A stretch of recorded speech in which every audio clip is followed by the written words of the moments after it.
Hey guys, perkenalkan nama saya Muhammad Fadi. Saya masuk FTIK IAIN Samarinda yang dari maba yang dari semester 1 itu telah terjun di dunia perlombaan esai. Lomba presentasi esai, lomba esai online, esai offline. Dan di video ini saya akan share ke teman-teman kesalahan saya saat lomba presentasi esai. So sebenarnya gini, kalau teman-teman cari best advice untuk menang lomba presentasi esai atau lomba apapun, jawabannya pasti nggak ada. Karena orang-orang yang ikut lomba presentasi esai atau lomba apapun itu berasal dari background yang berbeda-beda, pengetahuan yang beda-beda. So karena dari itu teman-teman harus ingat bahwa every single person is different because they start something different. Jadi jangan menyamakan diri kita dengan orang lain karena kita punya keunikan masing-masing dalam setiap presentasi esai. Oke, kesalahan pertama. Jadi pernah nggak teman-teman itu duduk di ruangan untuk presentasi terus teman-teman itu menyaksikan peserta lain itu presentasi duluan dan teman-teman merasakan namanya insecure. Bahwa yang lain itu yang presentasi duluan itu wah ini orang bagus betul, kalah sudah aku. That's what I did guys. Itu yang saya rasakan dulu. Saya itu insecure sama lawan saya, kontestan lain yang lebih bagus, menurut saya itu lebih bagus, dan dari situ saya down. Guys, listen to me. Do not looking at another contestant get off your track. Ya, jangan fokus ke peserta lain walaupun dia menurut teman-teman itu lebih bagus daripada kita. Jangan habiskan energi teman-teman untuk mengagumi orang lain pada saat itu, karena teman-teman datang ke lomba presentasi esai itu untuk prestasi teman-teman, bukan untuk mengagumi orang lain. Mengagumi orang lain itu manusiawi, tapi itu membuat teman-teman itu keluar jalur. That's what I did guys. Itu kesalahan yang saya lakukan. If I can look my younger self, I will drag him, I will look him in the eye and I will say, stay in your lane, play to your strength.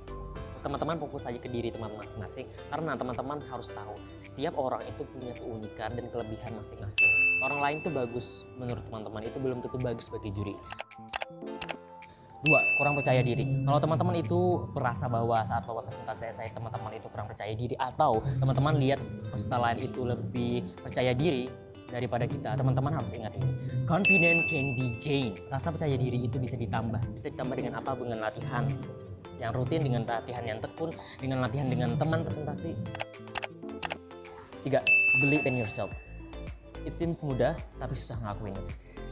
Pasti ada suatu saat teman-teman lihat yang lain itu lebih bagus, teman-teman pasti akan mempertanyakan bahwa teman-teman bisa nggak menang atau enggak. Guys, listen to me. Believe in yourself. Percaya pada diri sendiri.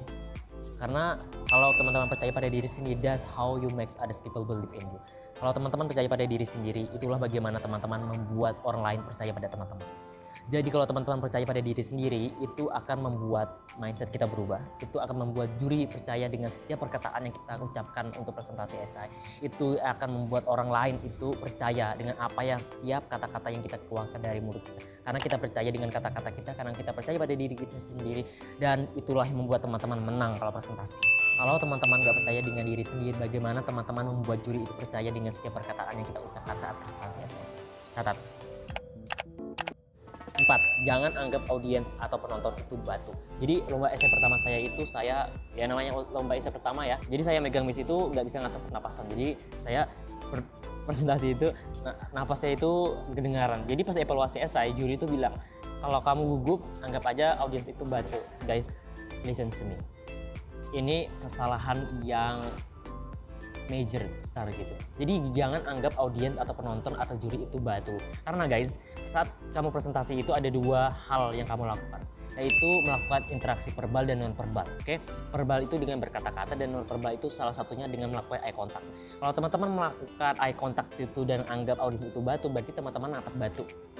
Teman-teman itu melakukan eye contact itu eye contact kepada audiens juri itu untuk buat orang lain yakin bahwa setiap perkataan, kalimat, isi esai yang teman-teman sampaikan itu benar.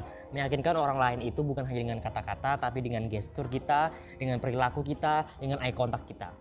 Ya, misalnya panggungnya ini persegi nih, teman-teman bisa jalan ke kiri, bisa jalan ke kanan, terus lagi balik lagi ke tengah. Dan teman-teman sambil menatap juri, sambil menatap audiens. Katakan dari mata teman-teman bahwa teman-teman itu yakin dengan apa yang teman-teman sampaikan melalui esai itu. Dan hal inilah yang biasanya orang lain itu salah kaprah. Kalau teman-teman menganggap audiens itu batu, gimana komunikasi itu bisa berjalan dengan baik gitu? Nggak ada feedback dari orang lain, oke? Kesalahan kelima, jangan berlatih di depan kaca. Kalau teman-teman itu mau lomba presentasi esai dan teman-teman itu butuh latihan, jangan teman-teman latihan di depan kaca. Karena kalau depan kaca teman-teman akan lihat diri sendiri. Diri sendiri itu nggak akan bisa ngejudge kita, karena kita pasti akan condong untuk membela diri kita. Oh, ini udah bagus gitu. Cara terbaik adalah teman-teman itu cari teman atau dosen atau guru yang bisa teman-teman gunakan untuk ngasih feedback. Jadi teman-teman latihan di depan guru, depan teman, depan dosen itu biar mereka itu bisa ngasih feedback ke kita. That happens to another contestants. Inilah yang terjadi di beberapa perlombaan pada kenyataannya itu. Yang lain itu merasa kecewa pada diri sendiri pas mereka kalah, karena mereka merasa bahwa mereka berlatih berhari-hari, mereka berlatih pada jauh-jauh hari, berlatih keras, padahal mereka berlatih di arah yang salah. This happens gitu pada dunia nyata. They are working so hard, they are working study hard, but they are working in the wrong line, they are working in the wrong directions.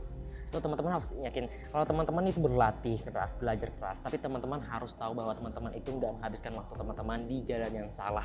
Jadi teman-teman harus temukan partner, teman, dosen, guru yang bisa teman-teman ajak untuk koreksi teman-teman itu cara presentasi esainya itu benar atau enggak. Jangan berlatih di depan kaca. Oke, itu aja. Bye.